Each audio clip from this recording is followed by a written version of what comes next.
مجددا وطرزت اسمها وصنعت الذهب لهذا الفريق وحققت لقب دوري ركا وحققت لقب هذا الدوري الجميل وهذا الدوري الرائع. كرة ملعوبة الآن للعروبة أمام المرمى عرباوية. الله جول!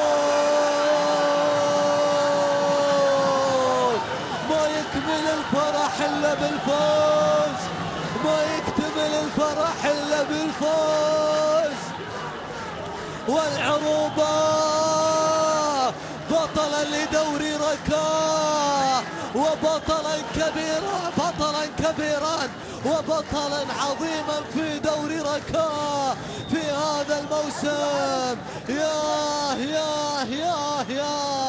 عبد الإله الشمري، نعم إنه زمن العروبة، إنه زمن الذهب، إنه زمن الإنجازات، إنه زمن الأسماء الكبيرة، إنه زمن الفرحة الكبيرة، إنه زمن الإنجاز. نعم الفريق العرباوي حقيقة يسجل اسم واحدا من أبطال هذا الدوري ويتأهل إلى دوري زين. كم أنت كبير وكم أنت كبير أيها الفريق العرباوي.